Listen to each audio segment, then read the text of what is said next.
بسم الله الرحمن الرحيم. الحمد لله رب العالمين، والعاقبة للمتقين، والصلاة والسلام على أشرف الأنبياء والمرسلين وخير خلق الله أجمعين، محمد وعلى آله وأصحابه الطيبين. أما بعد، فنتابع درسنا من كتاب شرح الأصول الثلاثة لشيخ الإسلام محمد بن عبد الوهاب بن سليمان بن علي رحمه الله تعالى، والشرح لفضيلة الشيخ العلامة عبد العزيز بن عبد الله الراجحي. وقفنا عند قوله: المرتبة الثالثة الإحسان. اینک درس خود را از کتاب شرح سه اصلی شیخ الاسلام محمد بن عبد الوهاب بن سلیمان بن علی که آن را شرح داده است شیخ علامه عبدالعزیز بن عبدالله راجحی که امروز مفتی عربستان سعودی است، الله آن را نگهدار باشد. موضوع درس امروزه المرتبة الثالثة الإحسان، مرتبه و رتبه و زینه سیوم دین این احسان است. ما گفتیم در درس‌های گذشته که دین اسلام از سه زینه یا که گویم از سه دایره عبارت است. دایره یکم این اسلام است، دایره دوم ایمان است و دایره سیوم احسان است. دایره اسلام از همه وسیع‌ترین دایره است که در او تمام انواع مسلمان ها داخل می شوند، حتی منافقان داخلند در این دایره، از بس که اعمال ظاهره را انجام دادنشان آنها را جز الله سبحانه و تعالی کسی داخلشان نمیداند. بنابراین در دایره اسلام خیلی هم در پهلوی مسلمان ها، مؤمن ها یعنی منافق ها داخل می شوند. اما دایره ایمان این از دایره اسلام خیلی هم تنگتر است. به این دایره جز مؤمن ها دیگر کسی داخل شده نمی تواند. اما دایره احسان که درس امروزی ما از همین دایره عبارت است، این دایره احسان است. این از همه بلندترین رتبه و گویم زینه دین اسلام است که این احسان میگویند. انشاءالله در دوام درس میفهمونیم که مراد از احسان چیست. صاحب متن شیخ الاسلام محمد بن عبد الوهاب بن سلیمان بن علی در متن خود چنین میفرماید: رکن واحد، یعنی احسان یک تا رکن است. اکنون مراد از احسان چیست؟ از حدیث پیامبر صلی الله علیه و آله و سلم بعداً این را خواهم ذکر کرد. این حدیث را امام مسلم روایت میکند از عبدالله ابن عمر رضی الله تعالی عنهما. مراد از احسان چیست؟ میفرماید: و هو ان تعبد الله كأنك تراه. احسان آن است که الله را چنان عبادت میکنی که تو او را به چشم دیده ایستاده ای. فإن لم تكن تراه فإنه يراك. گرچند که تو وی را به چشم دیدن نتوانی، باید که حس کنی که وی تو را دیده ایستاده است. نعم. و دلیل قوله تعالی، دلیل نسبت احسان یا که در مورد احسان اگر از شما دلیل پرسند، شما از سوره نحل از آیه 128 چنین دلیل می‌آورد که الله سبحانه و تعالی می‌فرماید: الله سبحانه و تعالی می‌فرماید: ان الله مع الذين اتقوا والذين هم محسنون. هر آینه الله همراه کسانی است که ایشان تقوا میکنند. ان الله مع الذين اتقوا، هر آینه الله همراه کسانی است که ایشان چیکار میکنند؟ تقوا میکنند. این را معیت خاص میگویند. معیت عام است و معیت خاص. معیت عام اون معنا ندارد که الله سبحانه و تعالی از اعمال، از رفتار دیگر کسها بیخبر باشد. یعنی الله همراه همه است، همراه همه موجودات است، یعنی که از حال و احوال و از رفتار تمام اشخاص خبردار است.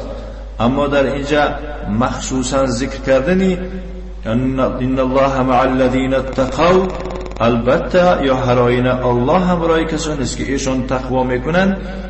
این را معیه خاص میگوید که کسانی که تقوا میکنند از مؤمن ها و ها، یعنی که معیت خاص دارند از جانب الله سبحانه و تعالی که الله با اینها را خیلی هم طرفدار و خیلی هم کمک و دستگیری میکنه، زیرا ایشان یک صفت دارند که این صفت قریب که در دیگر کسان نیست که ایشان صفت تقوا دارند. والذین هم محسنون، و همون تقوادارها و کسانی که ایشان با احسان میکنند، یعنی کسی در عبادت احسان رعایت کند، الله سبحانه و تعالی همراه اوست.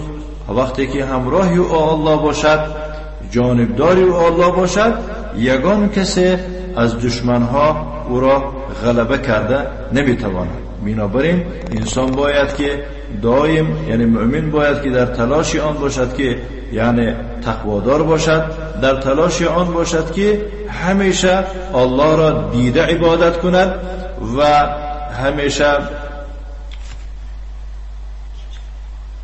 همیشه کوشش کند که مثال صفت احسان در او باشد. نعم. و نیز قول الله سبحانه و تعالی آنجا می فرماید و توکل علی العزیز الرحیم. این خطاب به پیامبر صلی الله علیه و علی آله و سلم است و نیز به ما و شما تعلق دارد. و تو توکل بکن به اون ذاتی که پیروزمند است، عزیز، غالب است، با قوت است، کسی او را مغلوب کردن نمیتواند. به همون ذات تو باید که توکل بکنی. نه اینکه مثال گیریم این یعنی که این حزبی های بی سواد، حزبی هایی که بی جاهلن، وقتی که از ایشان دلیل میپرسید، وقتی که شما یعنی که دایر حزبشان دلیل میپرسید، هیچی گفته نمیتوانند بجز از داد و فریاد زنی و یعنی که بجز نام یعنی که یک کسان رو میگیرن که وایها یعنی که از ایشان دور هستن و یا که همون مثال گیریم چه گردپوری همون راهبری خودشان می باشند، اما خودشان یگان حرف زده نمیتوانند، زیرا اینکه واقعا مسکینند، از قرآن دورند، از سنت پیغمبر صلی الله علیه و سلم دورند و به سبب دور شدنشان از قرآن و سنت به بهانه‌ای که گویا در مذهب ابو حنیفه رحمت الله علیه می باشند، بنابراین اینها گرفتار دام شیطانند. الرحیم، تو باید به اون ذات توکل بکنی که یکی از صفتهای او رحیم است. یکی از صفتهای او رحیم است، مهربان است، صاحب رحمت است که نعم. الذي يراك حين تقوم، ذاتی که تو را میبیند، حین تقوم، هنگامی که تو به نماز برمیخیزی، و تقلبك في الساجدين، و غلط و خیزی تو را یعنی که پست و بلند، یعنی که رکوع در میان سجده کننده ها، یعنی در میان نمازگزاران، هنگامی که تو حرکت میکنی و تو را میبیند و دیده ایستاده است. انه هو السمیع العلیم، البته او ذات یعنی الله سبحانه و تعالی شنوا است و دانا است. این بود از سوره شعراء آیه 217 تا 220. و قوله تعالی، شیخ الاسلام رحمه الله تعالی نیز از قول الله سبحانه و تعالی دیگر دلیل را می آورد که از سوره یونس آیه 61 است. و ما تکون فی شأن وما تتلو منه من قرآن ولا تعملون من عمل إلا كنا عليكم شهودا إذ تفيضون فيه. در کدام حالتی که تو نباشی و ما تکونو فی شأن، در کدام حالتی که تو نباشی و از وحی الهی شراکی تو قرائت نکنی، ولا تعملون من عمل، این خطاب به هم است، کدام عملی که شما انجام ندهید، الا كنا علیکم شهودا، البته ما بالای شما حاضر هستیم، شاهد هستیم با کدام نیت شما اون یعنی که عمل را انجام داده ایستاده. اذ تفیدون فیه، در هنگامی که همون عمل را انجام داده ایستاده. الله اعلم. بنابراین تمام یعنی که این حزبی هایی که دعوای پوچی اسلامی دارن، گویا که اینها حمایه از حقوق مسلمان ها میکنن، حالا اینکه اینها حق چیست از حق مسلمان ها یه بیگانن، حالا اینکه خودشان یعنی از همه بزرگترین حق این حق الله است و مراد از حق الله را یک و یگانه عبادت کردن است و به او یگان کسی و یگان چیز را شریک قرار ندادن است. از این حق بیگانه، همچنین بیگانه از حق پیامبر صلی الله علیه و علی آله و سلم. به سبب از این دو حق بزرگ بیگانه بودنشان ایشان خود سرگردانند و دیگران را نیز سرگردان کرده ایستادند. الله سبحانه و تعالی را مسئلت داریم که ایشان را یعنی که هدایت بخشد. نه، شارح می‌فرماید چنین: الشرح هذه المرتبة الثالثة من مراتب الدين الإحسان. این رتبه سیوم از رتبه های دین است، مراد از آن احسان است. والإحسان ركن واحد، الإسلام 5 أركان والإيمان 6 أركان والإحسان ركن واحد. شارح چنین می‌فرماید احسان یک تا رکن دارد، یک تا پایه دارد، ستون دارد. اسلام عبارت از 5 رکن است، ایمان عبارت از 6 رکن است و احسان باشد عبارت از 1 رکن است. باید هر یک فرد مؤمن و مسلمان یعنی که به این رکنها شناس باشد. نه، ما در پیشگاه الله سبحانه و تعالی از این ارکان پرسیده خواهیم شد، ولی متاسفانه امروز مردم یعنی به یک کارها یک مسئولیت مشغول هستند که از اون یعنی که وی مسئولیت ایشان نیست. نه، وهو ان تعبد الله كأنك تراه فإن لم تكن تراه فإنه يراك. یعنی شرح میدهد معنای یعنی احسان را. احسان آن است که الله را عبادت میکنی همچنانه که تو وی را دیده ایستادی. فإن لم تكن تراه، اگرچه تو او را دیده نتوانی، فإنه یراک، البته وی تو را میبیند. رکن واحد و هو المراقبه، یک رکن بوده است، مراد از او چی بوده است؟ یعنی مراقبه.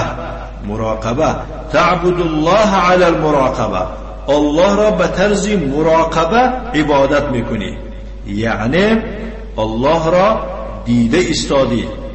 و ان تصلی، نماز میگذاری، تراقب الله، الله را دیده یعنی که نماز میگذاری.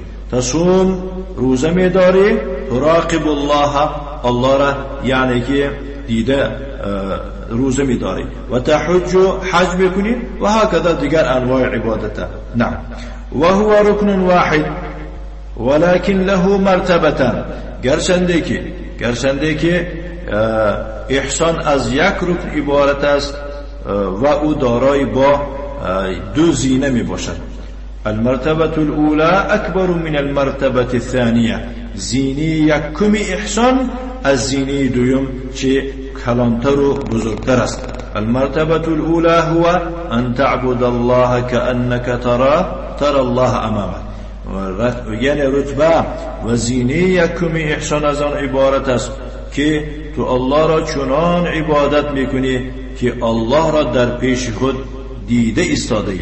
فإن ضعفت يوكي فإن ضعفت عن هذه المرتبة اگر تو از جهتی ضعیف بودن ایمانت از این مرتبه چی باشی؟ یعنی که ماندگی باشی، یعنی که مثال گیریم ضعیف ماندگی باشی، تنتقل الى المرتبه الثانیه، اقلا تو به رتبه پایانتر از او انتقال بکنی بگذری. فإن لم تكن تراه، گرچنده که تو نتوانی الله را دیدن، فإنه یراک، البته او تو را میبیند.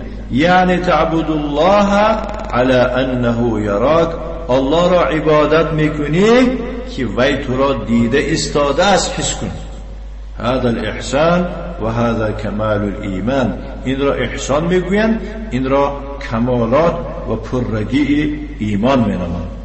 فالانسان الذي يعبد الله عن المشاهده هل يمكن ان يرائي في عمله، اون انسانی که الله را عبادت میکند مشاهده کرده، الله را دیده، آیا ممکن است که او خود نمایی کند در عملش؟ چی خیلی وی خود نمایی میکند در عملش که وی الله را دیده ایستاده است؟ ما يمكن ان يرائي الذي يعبد الله على المشاهده حينما يتصدق، ممکن نیست که وی خود نمایی کند. خود نمایی کردن نمیتواند. ذاتی که الله را عبادت میکند علی المشاهده، دیده ایستاده، هنگامی که صدقه میکند، صدقه عبادت است، یصوم، روزه میدارد، تجده مخلصا لله ثوابه. نعم، وی را میبینی که وی اخلاص میکند برای الله عز و جل، ثوابه عظیم و اجره کبیر لا یغفل، ثواب چنین کس بزرگ است، اجر و پاداش این خیلی بزرگ است. لا یغفل، چنین کس غافل و بیخبر بی اهمیت نمی باشد. ولا یلتفت قلبه الى الناس، قلب او میل به طرف مردم نمی کند. یعنی در هنگام عمل یا که در هنگام انجام دادن عبادت پروای مردم ندارد.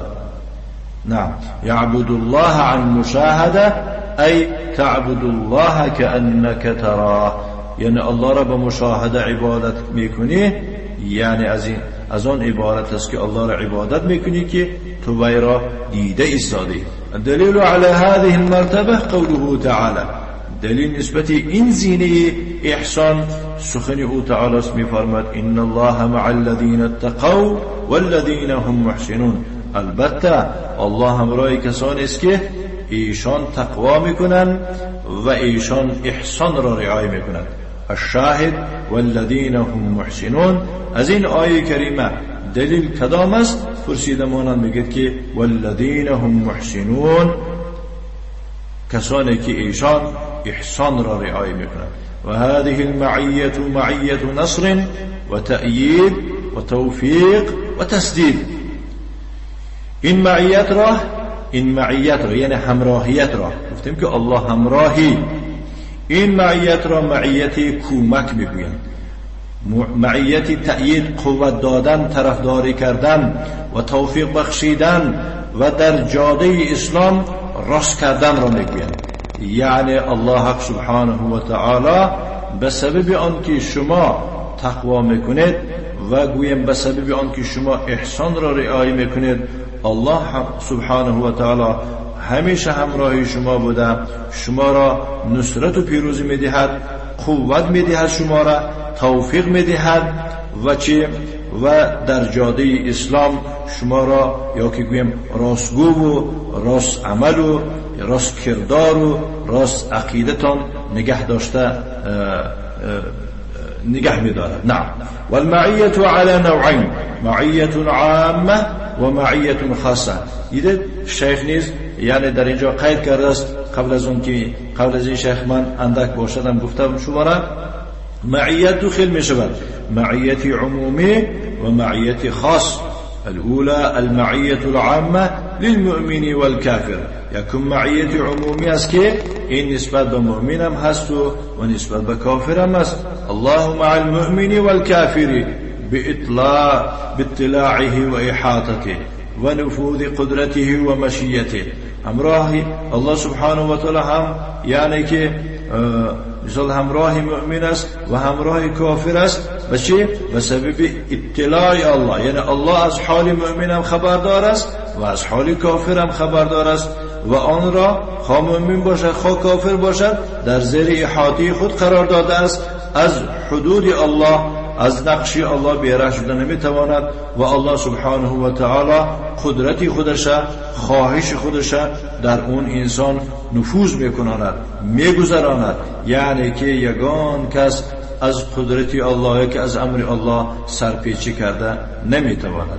و هو معکم اینما کنتم، او الله همراه شما است در کجا که نباشد. والله بما تعملون بصیر، الله به تمامی کرداری که شما انجام میدهید بینا است. نعم. سوره حدید آیت 4. والثانية معية خاصة بالمؤمنين والأنبياء. دوم معیت، این معیت خاص مخصوص میگویند این خاص به مؤمن ها و به پیغمبران تعلق دارد. دلیله قوله تعالی، دلیل سخن او تعالی است، میفرماید ان الله مع الذين اتقوا والذين هم محسنون. البته الله همراه کسانی است که ایشان تقوا میکنند و کسانی که ایشان احسان را رعایت میکنند.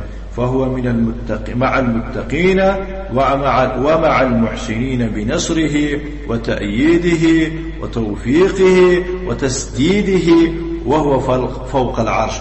الله سبحانه و تعالی همراه تقواداران است، همراه احسان کنندگان است، به نصرت دادنش و به قوت دادنش و به توفیق دادنش و به او را یعنی که راست آوری، یعنی که نصیبه دار کردنش. و حالا که او در بالای عرش است. الرحمن علی العرش استوى.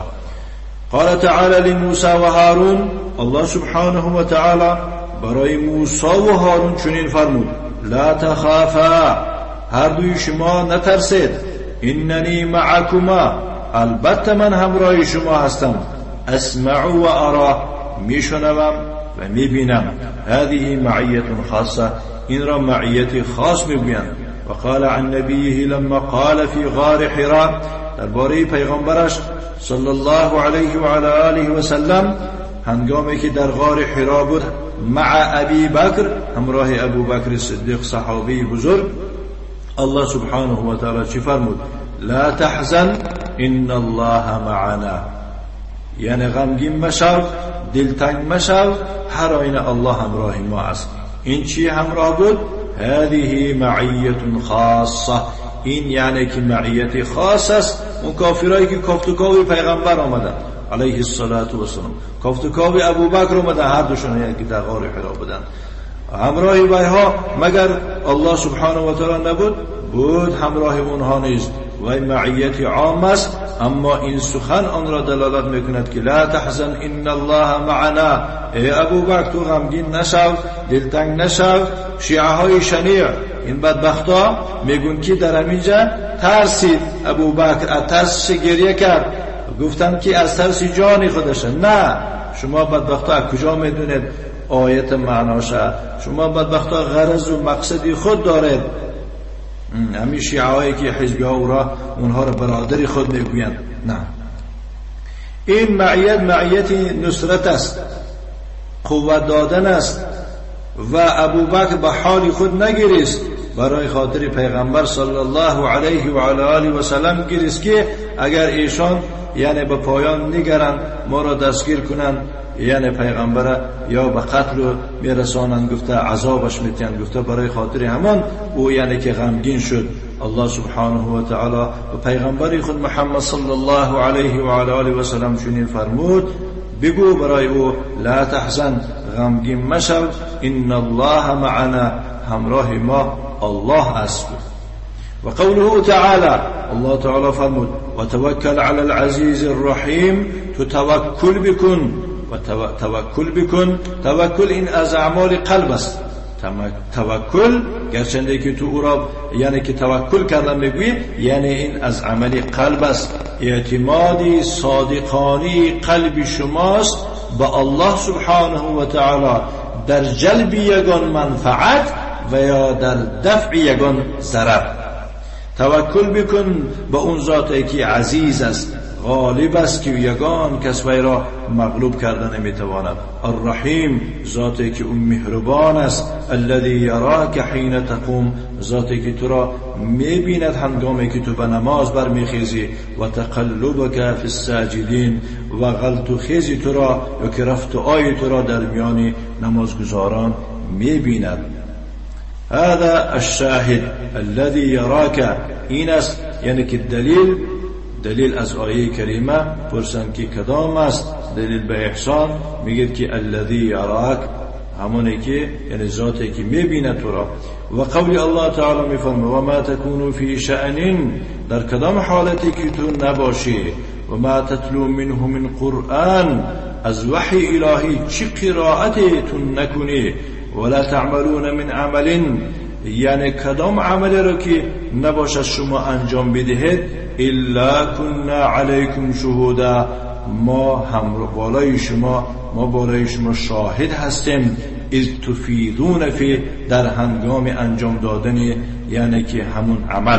هذا الاحسان، این رو احسان میگویند. ما تكون فی شأن و ما تتلو منه من قرآن، چرا که در کدام حالتی که تو نباشی از وحی الهی، چرا که تو تلاوت نکنی. و ما تعملون من عمل، و کدام عمل را که نباشد شما انجام دهید. الا الله یشاهدک، مگر الله مشاهده میکنه تو را، میبیند. و دلیل من السنة حدیث جبریل المشهور عن عمر بن الخطاب رضی الله عنه.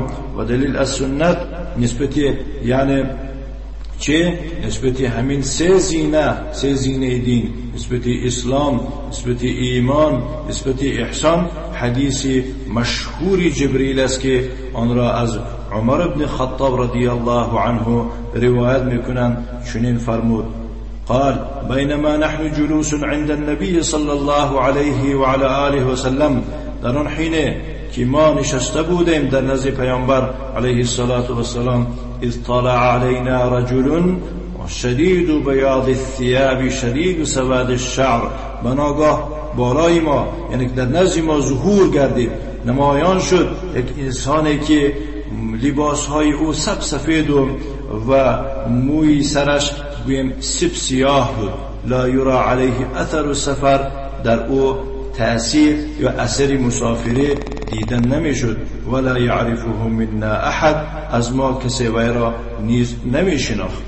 فجلس الى النبي صلی الله علیه و آله و سلم، بس در نتیجه آمده به نزد پیامبر صلی الله علیه و آله و سلم نشست.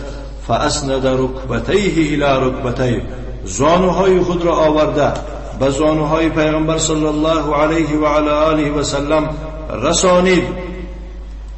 نعم. و وضع کفیه علی فخذیه، و کفها یعنی دستهای خود را بالای رانهای خود گذاشت. و قال یا محمد اخبرنی عن الاسلام، بگفت ای محمد مرا از اسلام خبر بده. صلی الله علیه و آله و سلم. فقال ان تشهد ان لا اله الا الله، پیامبر صلی الله علیه و آله و سلم در سؤال او چنین جواب فرمود، گفت یعنی اسلام آن است که شهادت میدهی، گواهی میدهی که جز الله یگان معبودی بر حق نیست. معنای همین حزبیان نمیدونه، اکثرش میگون که معنای نیست خدای مگر خدا، نمیدونه کدام خدا رو میگون های کدامش نیست. همین خیلی بی‌سوادن. و ان محمد رسول الله، بعد از این دعوت ها همش یاد گرفتیم ان شاء الله.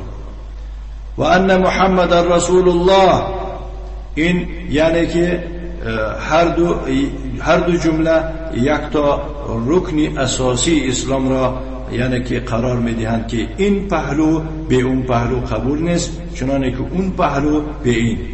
نه. و تقیم الصلاه، نماز قائم می‌داری.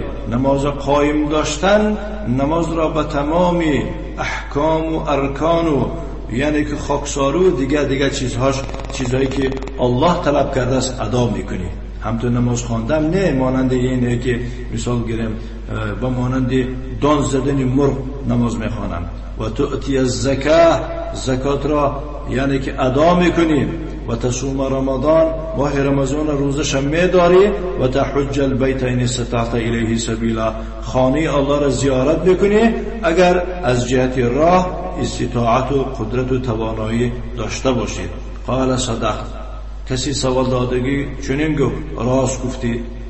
عمر می‌فرماید رضی الله عنه فعجبنا له يسأله ويصدقه ما تعجب کردیم نسبت این انسان حیران شدیم سوال میکند و تصدیق میکند. آدمی سوال میدادی عادتا یعنی تصدیق کردن نمیتواند. کسی سوال دهد و در بعد از جواب گرفتن راست گفتی گوید معلومش کسی خود نیز خبردار است. اگر خبردار نباشد از حقیقت یا که گویم خبردار نباشد از جواب این سوال بس چه خیلی میگوید که راست گفتی. قال فاخبرني عن الایمان گفت مرا از ایمان خبر بکن. قال ان تؤمن بالله و ملائکته و کتبه و رسله و اليوم الاخر و تؤمن بالقدر خیره و شره.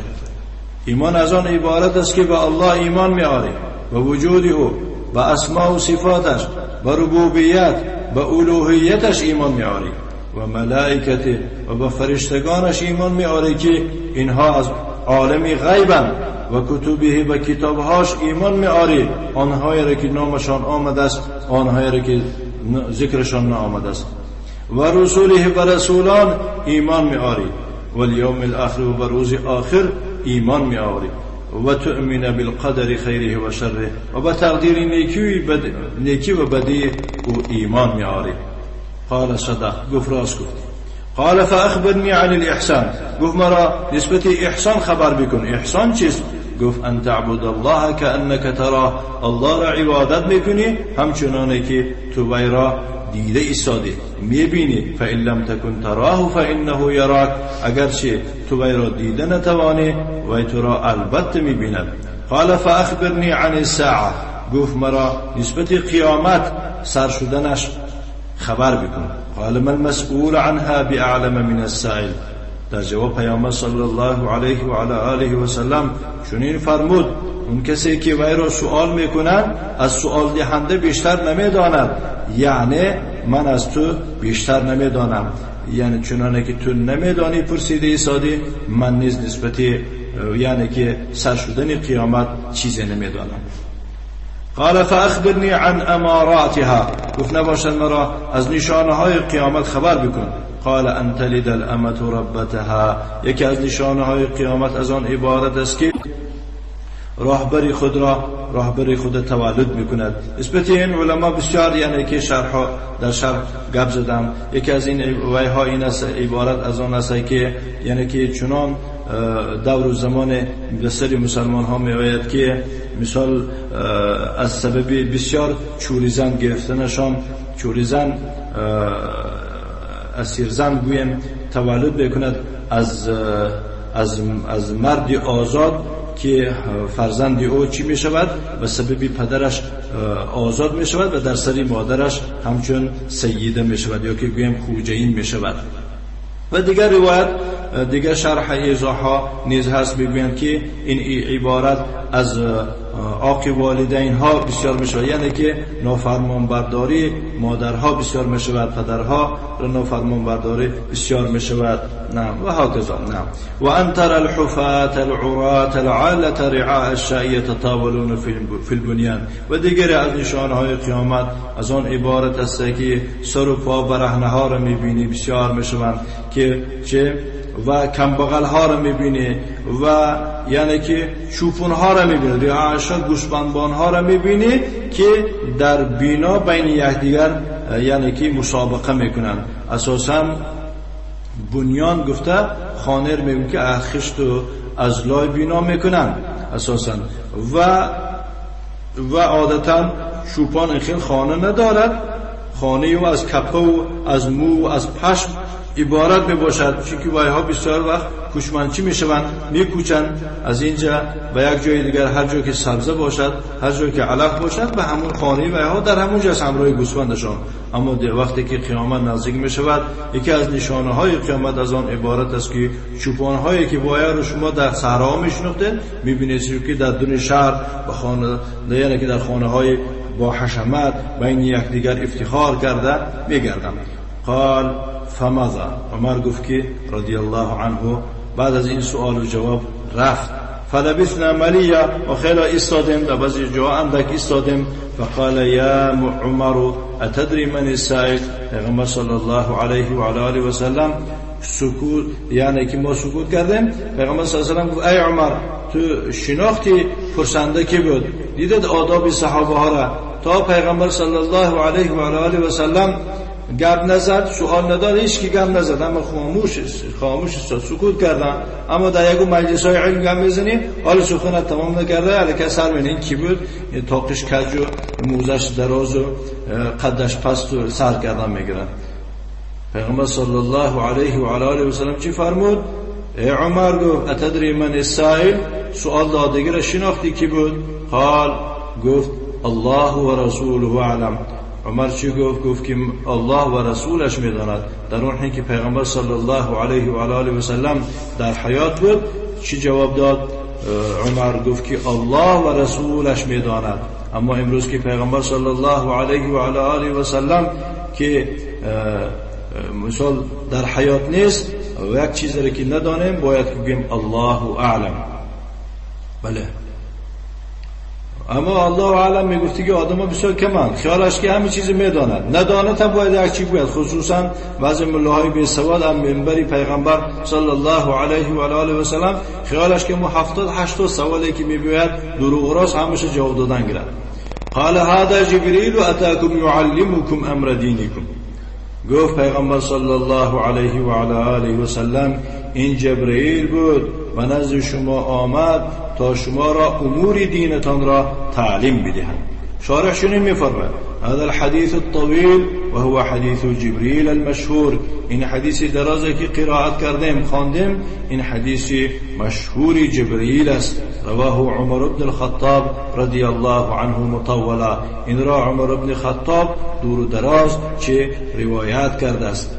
و رواه الامام مسلم فی صحیحه. امام مسلم نیز او را در صحیحش روایت کرده است. و رواه البخاری مختصرا عن ابی هریره. این حدیث را نیز بخاری روایت کرده است و از ابو هریره که نام اصلی و عبدالرحمن بن صخر الدوسی از اختلاف است نسبت نام ابو هریره، و امام بخاری از طریق ابو هریره نیز روایت میکنه این حدیث، ولی مختصر کرده، اختصارا کوتاه کرده.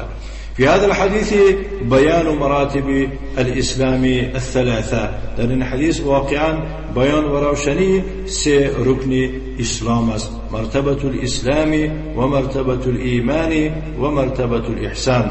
یکی از اون سه مرتبه مرتبه اسلام است و دویم مرتبه ایمان است و سوم مرتبه احسان است. ذكر المؤلف أدلتها من القرآن. مؤلف شيخ الإسلام محمد بن عبد الوهاب بن سليمان بن علي دلیل های این مرتبه ها را از قرآن چه ذکر کرد. و ذکر ادلتها من السنة. و اینجا وقت به آن رسید که مثال گیریم از سنت نیز دلیل این زینه های دین را چکار کند؟ ذکر کند. هذا الحديث حديث عظيم. این حدیث بزرگ است. تلقاه العلماء بالقبول وشرحوه. این علماء همچون قبول کردن یعنی که چه قبول کرده گرفتن اینا و شرح دادن این حدیث را. حتی بعض کسها چه همین حدیث را یک کتاب مستقل کردن. نسبت این حدیث کتاب مستقل نویسنده شیخ خودشان میگوید ولو شرح مفصلا، گرچنده که آن را تفصیلا کشاد و روشن شرح داده شده است. ولو شرح مفصلا لأتى شرحه في مجلدات ضخام. شیخ میفرماید، شارح میفرماید که اگر این حدیث ما به هر یک کلمه و به هر یک جملهش ایضاح دهیم یا که شرح داده شود و تفصیل، البته شرح این نه یک ورق و نه دو ورق بلکه مجلدهای کلان خواهد شد. لما فيه من العلم الغزير. برای خاطر در این حدیث خیلی هم علمی برزیاد و خیلی هم علمی فراوان بودنش. يقول المؤلف والدليل من السنة على هذه المراتب. مؤلف بفرمات دليل السنة نسبت این مرتبه ها مراتب الدین الثلاثه، یعنی مرتبه های سگانه دین، الاسلامی والایمانی والاحسانی، این یعنی که مرتبه اسلام و ایمان و احسان. حدیث مشهور عن عمر بن الخطاب، این حدیث مشهور است، روایت از عمر بن الخطاب رضی الله عنه است که می‌فرماید بینما نحن جلوس عند النبي صلی الله علیه و آله و سلم، در هنگامی که ما در نزد پیغمبر صلی الله علیه و آله و سلم نشسته بودیم. این آداب دیده باید که صحابه ها بیکار نبودن، صحابه ها دائم یعنی که در صحبت پیغمبر صلی الله علیه و آله و سلم بودن. امروز مردم یعنی در کار هستن، یک نماینده دین یا که گویم یک طالب علم با جای اون که انسان در صحبت او شینن، بعضی طالب علم ها ماها در یک جا میشنن، یک اون کس نزدیک نمیکنن. همه جای عجیبش آن است که وقتی که نیست یعنی که قریب که انسان کار میکنن، شیخ برادر کی بیاد، ما یعنی که مشتاق دیدار شما، مشتاق صحبت های شما هستیم. آبا وقتی که میروید، وقتی که نزد او میروید با شما مشتاق او میشید. وقتی که به مدینه به شهر او رفتید، وقتی که در کشور او وارد شده، با شما محتاج او میشید و به اشتیاق او میشید کی باشه و یا بده کن دیگه نمیابتش. نه فقط ممکن یابتش وقتی که ما مثال گیریم در وکزل ها یا که ایرپورت هم باشه، اما وقت انده گسیلتون میکنن پناه به حضرت پروردگار رو میگن. اطلع علینا رجل شدید بیاض الثياب، و ناگاه در نزد ما ظهور شد، پیدا شد یک انسانی که موی یا گویم لباسهاش سفید و شدید و سواد الشعر، موی های سر سیاه، لا یرا علیه اثر السفر، در او یعنی که اثر ایزی مسافر را دیده نمیشد. ولا یعرفه منا احد، یگان کس از ما نیز او را نمیشناخت. یقول نحن تعجبنا کیف جاء رجل غریب ما یعرفه منا احد، شارح میفرماید که ما تعجب کردیم این چه انسانی غریب بی کس است که یگان کسی از ما او را نمیشناسد. شدید بیاض الثياب، لباسش سفید و شدید سواد الشعر و موهای سر سیاه، یعنی هذا مسافر، این مسافر است.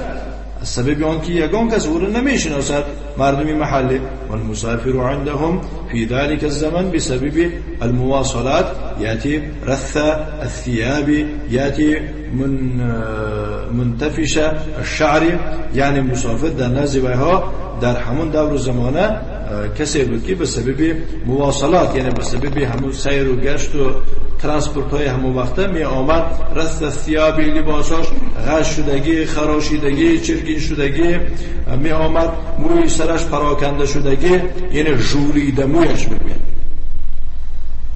و ثيابه متسخطه، یعنی که میگیم رست به ترتیب.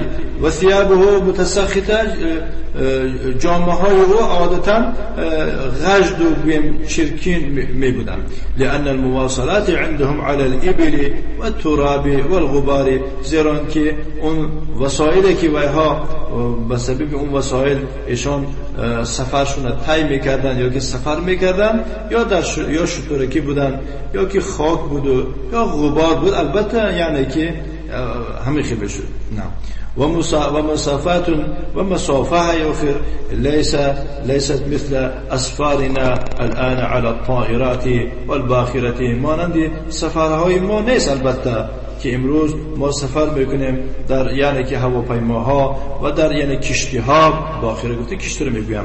و ثيابه نظیفه، یعنی که از هواپیما میفورد، لباساش تیپ تازه و آلفته، هم در خانه خیلی که بوده دستمال از فرودگاه او را قبولش میکنه، همین خیلی استاده دیگر نشده. و کل شیء مهیئ له، یعنی همه چیز آماده است برای او، یعنی برای مسافرای امروزه. نه و هذا رجل مسافر غریب، اما این کس باشد یک انسانی مسافر غریب بیکس، یعنی که در زمین دیگر کشور، وليس من اهل البلد، از اهل همین کشور نیست. ولا علیه اثر السفر، در او دیده نمیشد اثر مسافره. هذا جبریل جاء فی صورت رجل، این کی بود؟ شارح میفرماید این جبریل بود که در صورت مرد آمد، در صورت مرد آمد. لكن لا يعرفه في ذلك الوقت، لكن لا يعرفونه في ذلك الوقت. این ما گفته ایستادیم ولی وایها در اون وقت وی را نشناختن. فجلس الى النبی صلی الله علیه و علی آله و سلم، در نزد پیغمبر صلی الله علیه و سلم نشست. چی خیر؟ رنگ اینا ده که مثال گیریم بعضی بیادابای دو حدیث خونده ممکن است خیلی کردن، ممکن است خیلی کردن، میبینه که در پیش استاد و در پیش معلم دهنکشو که یعنی که پار دراز کرده لق و افسانه و نشست. جلسه متأدب، آداب رعایت کردن نشست. شخصی آدابدار چی خیلی است؟ انا میخواه که آدابدار و دیدن در کاره هم نتونی چی خیلی جوری. فاسد ركبتيه الى ركبتي النبي صلی الله علیه و آله و سلم، و زانوهای خود را به زانوهای پیامبر صلی الله علیه و آله و سلم برده رسانید. و کفیه فی کفی النبی صلی الله علیه و سلم، و کفای خود را بالای کفای پیغمبر هم خیلی روایت اومده. یعنی چنان نزدیک شد که یسألو میپرسد و قال گفت یا محمد اخبرنی عن الاسلام، و محمد مرا از اسلام خبر بکن صلی الله علیه و آله و سلم. و جاء في بعض الاحاديث عن النبي صلی الله علیه و آله و سلم، در بعض حدیث ها از پیغمبر صلی الله علیه و آله و سلم و دیگر روایت ها چنین آمده است که گفت سلونی، مرا بپرسید. فهابوا، ترسیدن. فارسل الله جبريل يسأله، بعد الله سبحانه و تعالی جبرئیل فرستانید که بپرسد. یعنی پرسیدن می شود گفته، می ترسیدن از پیغمبر یکون چیز پرسیدن. برای خاطر همین چیکار کرد؟ برای خاطر همین یعنی الله سبحانه و تعالی جبرئیل فرستانید که او را سوال بکند حتی یستفید الصحابه، تا صحابه ها نیز استفاده ببرند. فقال یا محمد، بگفت اخبرنی عن الاسلام، مرا در مورد اسلام خبر بکن. فذكر الاركان الخمسه السابقه ذكرها، بعد از آن پیغمبر صلی الله علیه و آله و سلم برایش 5 رکن اسلام را که ذکر اونها گذاشتند و اینها را ذکر کرد. فقال صدقت، گفت راست گفتی. فعجبنا وهو يصدقه، ما تعجب کردیم که او با تصدیق بکند پیغمبر علیه الصلاة والسلام. و تعجب مرة ثانیه، بار دویم تعجب کردن. و سائل عادتا ما یعرف، آخر عادتا شخص سوال دادگی نمیداند. و هذا یسأل سؤال یعرفه، این کس باشد سؤال میدهد که خودش میداند. ولی هذا یصدقه، برای خاطر همین بود است که او با تصدیق میکنه بعد جواب گرفتنش. قال صدق، گفت راست. ثم قال اخبرني عن الايمان، گفت مرا درباره ایمان خبر بکن. ثم ذكر مراتب الايمان السابق ذكرها، بعد از آن برایش یعنی که مرتبه های ایمان را که ذکرشان گذشت و اینها را برایش ذکر کرد. فقال صدق، گفت راست گفتی. ثم قال اخبرني عن الاحسان، گفت مرا از احسان خبر بکن. فأخبره النبي صلى الله عليه وعلى آله وسلم عن الإحسان السابق ذكرها، پیغمبر صلی الله علیه و آله وسلم درباره احسانی که ذکر او گذشت خبر کرد. ثم قال اخبرني عن الساعه، گفت مرا نسبت قیامت خبر بده. یعنی متى تأتي الساعه، قیامت کی می بیاید؟ گفت من مسئول عنها بعلم من السائل، یعنی گفت که اون کسی که نسبت قیامت و رو میپرسند از پرسنده بیشتر نمیداند. علمی و علمک واحد، علمی منو و علم تو نسبت آمدن قیامت یخیل است. انا لست اعلم منك، من از تو بیشتر نمیدانم. کما انک لا تعلم، چخیلی که تو خودت هم نمیدانی. فانا لا اعلم، منم نمیدانم. لا یعلمها الا الله، جز الله کسی نمیداند که قیامت سر شده نشد. نعم. خب الله سبحانه و تعالی می فرماید در سوره اعراف آیه 187 یسألونک عن الساعة ایان مرساها، درباره قیامت تو را سوال میکنند کی، یعنی که مرساها او را اظهار میکند، کی او را سر میکند، کی میبیاید. یعنی قل انما علمها عند ربی، در جواب بگو علم او تنها در پیش پروردگار من است. لا یجلیها لوقتها الا هو، یعنی وقتی باید یعنی که جلا نمایان اظهار و آشکار نمی کند جز خودش. ثقلت فی السماوات والارض، یعنی گران است این قیامت در آسمان و زمین. لا تأتیکم الا بغته، قیامت شما را خبر داده نمی‌آید. لا تأتیکم الا بغته، قیامت ناگهان می‌آید.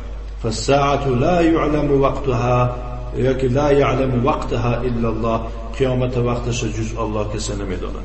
فقال له جبريل أخبرني عن أماراتها وعلاماتها التي تدل على قربها. جبريل برای پیامبر صلی الله علیه و سلم بفرمود مرا از نشانه های قیامت خبر بکن که اینها دلالت به نزدیک شدن قیامت میکنند. فذكر النبي صلى الله عليه وعلى آله وسلم له بعض العلامات.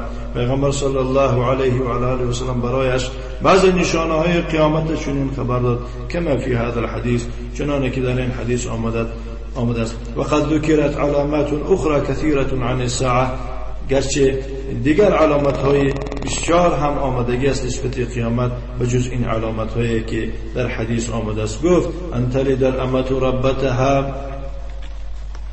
ان تلد الامة ربتها یعنی چوری زن سیده خود را چه تولد میکند. و ان ترى الحفاة العراة العالة، و تو یعنی که پا برهنه و سر برهنه و چه کمبغل ها را میبینی، چوپان ها را میبینی که در بیناها میان یکدیگر افتخار و یا که به مسابقه میورزند. فذكر له امارتين، برایش دو نشانه را ذکر کرد. الاولى ان تلد الامة ربتها، چوری زن یعنی که سیده خود را چه تولد میکند. و فی بعض الروایات، در بعضی روایات هم است که ربها یعنی سید خود را، الامة العبدة الرقیقه، اما گفته یعنی که غلام زن، یعنی که چی را میگن؟ غلام میگن. تلد سیدتها، کیف تقول تلد سیدتها، یعنی چی خیل میگویم مثلا تولد میکنه سیده خود را. علما گفتن معنی ذلك، معنای آن از آن عبارت است که ان الملوك يتسرون الاماء، یعنی پادشاها چوری زنها را میگیرند اسیر، یعنی تکثر السرار، اسیر زنها بسیار میشوند. فیتسرها الملوک، پادشاها و یا را میگیرند. فتلد هذه الامة سیدتها، بعد همین چوری زن چه خانم خود را تولد میکند. لانها بنت چه ملوک، که فقط پادشاه را نمیگن، مالک هم میگن، یعنی صاحب دار میشه با یا، چون که باید دختری همون صاحب بشه. فتكون سیدة على امها، در سری مادرش باید چی میشه؟ سیده میشه، او على غیرها، که در سری غیرش. فتلد الامة الرقیقة سیدتها، بنابراین یعنی که چوری زن خانم خود را گویم تولد میکنه. و فی روایت اخرى، دیگر روایت اومده است که تلد الامة ربها، یعنی الامة تلد ولد ابن الملك، یعنی همون چوری زن فرزند تولد میکند که و پسری همون چی میشد؟ مالکش میشود. و یکونو ملکا مثل ابیه، و هم مانند پدرش چی میشد؟ پادشاه میشود، یا که بیم ملکدار میشود، مادر او در زیر ملک او قرار میدهد. فیکونو سیدا علی امه و علی غیره، در سری مادرش سید میشود و یا که بیم در سری غیرش. والثاني أن ترى الحفاة العراة العالة رعاء الشاة يتطاولون في البنيان. ترى الحفاة يعني أهل البوادي، مردم صحرایی را میبینی. ما يلبسون النعال في الغالب، و ها غالبا پای افضل ندارن. العراة ثيابهم متشقق، برهنه و معنا نداره که لبلوش میگردن. از کسا گفتیان که مثال گیرم زنهای لچ سرلچ پال، نه این تماما دیگه معنا میده، یعنی که لباساشون پاره شده که لباس داشتنشون خودی بی لباسه. لیسو مثل اهل المدن، مانند اهل مدنیت یا که بگیم اهل شهر نیستند. رعاء الشاء یعنی یرعون الغنم، گوسفند کارشون گوسفند بانی کردن است. یتحضرون و یا مردمی مدنیت دار میشوند، شهری میشوند، صحرایی بود شهری میشوند. و یتطاولون فی البنیان، یعنی در بنا کردن، در خانه پوشی بین یکدیگر چه مسابقه میکنن، اینش از ویش ویش از ویش میگذارند. بعد ان كانوا لا نعال لهم، بعد از اینکه یعنی یک وقتا اینها بی پای افضل بودن و ولا ثياب عليهم، جامه های فاخره نداشتن و یرعون الشیاه، گوسفندبانی میکرده بودن و سکنوا فی المدن، امروز میبینید که در شهر، در خانه های با حشمت، در قصرهای بلند زندگی میکنن. و صاروا یبنون العمارات والبنایات، عمارت ها و خانه ها بنا میکنن. و یتطاولون فی البنیان، و در بنا کردن از یکدیگر میگذرانند. هذا من اشراط الساعه، این یکی از نشانه های چه قیامت. و هناك اشراط كثيره، در آنجا با دیگر نشانه های قیامت است. منها اماتة الصلاة، یعنی که دیگر از نشانه های قیامت میراندن نماز، این نماز نیست میشد. و منها عقوق الوالدین، عاق پدر مادر بسیار، این نافرمانی پدر مادر بسیار میشد.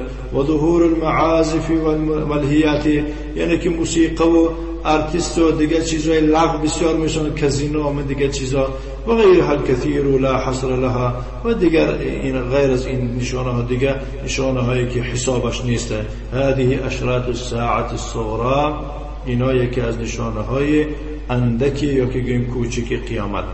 و هناك اشراط الساعه الكبرى، در آنجا با نشانه های بزرگ قیامت هستند که تعقب مباشرتا، اینها پی هم اسم گرفته پیدا، این است نیست میشه، یعنی است تمام میشه و ویسر میشه پی هم.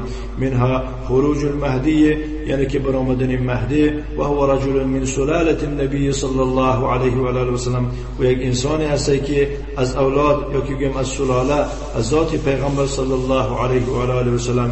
اسمه کاسم النبی صلی الله علیه و آله و سلم، نامش همانند پیغمبر صلی الله علیه و آله و سلم است که محمد بن عبدالله المهدی است.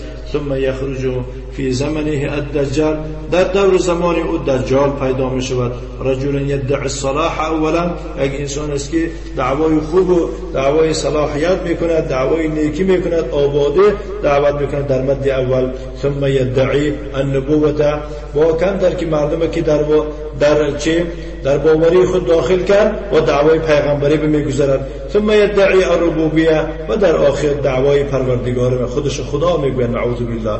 و هو اعور العین یمنى، چشم راستی او یعنی که چه نیست شدگی است، یعنی چشم راستی او نیست، چشم چپ دارد. ثم ینزل عیسی ابن مریم فی زمان دجال، در همون زمان دجال عیسی پسر مریم که نازل می شود، این از بالا نازل می شود، از آسمان می فراید. نعم. ثم یقتله، هوای آمده عیسی را که عیسی گویم آمده چیکار میکند؟ همون دجال به قتل میرساند. ثم یخرج یاجوج و ماجوج، بعد از آن یعنی که یاجوج و ماجوج چه پیدا میشوند فی زمان عیسی، در زمان عیسی.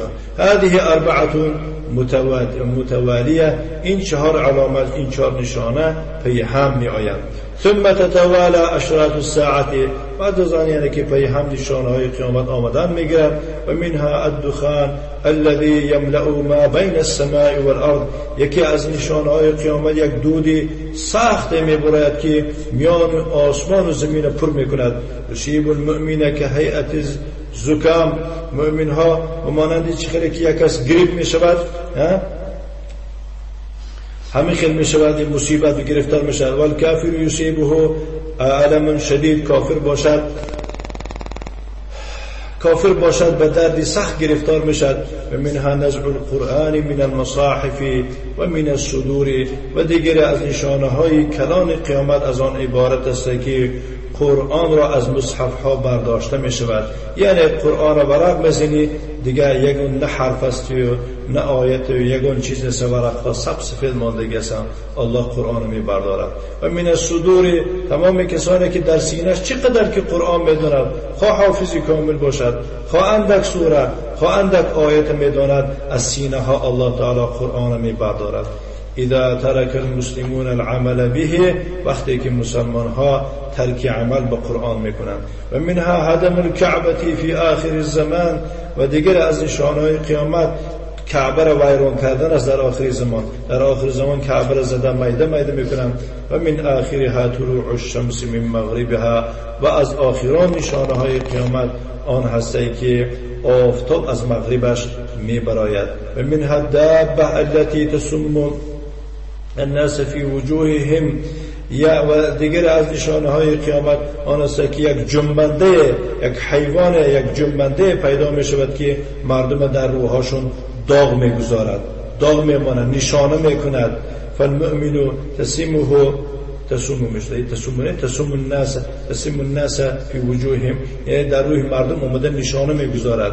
مؤمن مثلا گیریم یک نشانه میگذارد، نشانه چه سفید میگذارد، علامت گویم که نشانه سفیده مانند یک کرسکی سفید میمارد در روش. و کافره چه نشانه سیاه میکند که روش سیاه میشود کافره.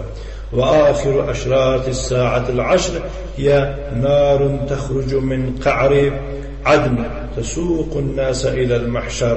دیگر یکی آخران، یعنی آخران معنا داره که آخر باشه، یعنی که و دیگه آخران نشانه های دهگانه قیامت از آن عبارت است که یک آتش میبارد از قعر عدن که مردم رانده حی کرده به محشر میبرد، به همون جایی که مردم برای حساب کتاب چه جمع می آورد الله سبحانه و تعالی. الى ارض فلسطین، به زمین فلسطین.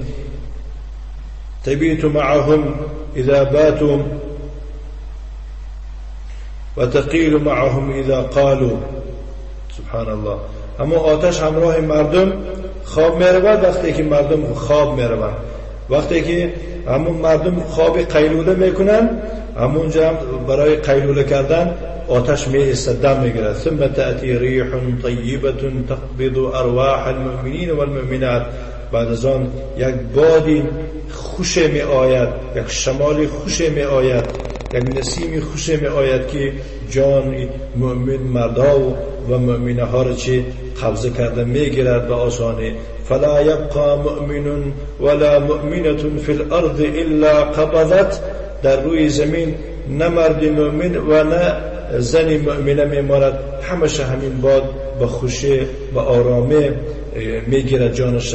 فیبقى الكفارة و علیهم تقوم الساعة. در روی زمین فقط کافرها میمانند و در سر اینها یعنی که قیامت قائم می شود. برای خاطر همین حدیث آمده است که بدبخترین آدم اون کسی است که در دنیا هست و قیامت می بیند. گفتم زیرا که مؤمنان را الله تعالی می گیرد.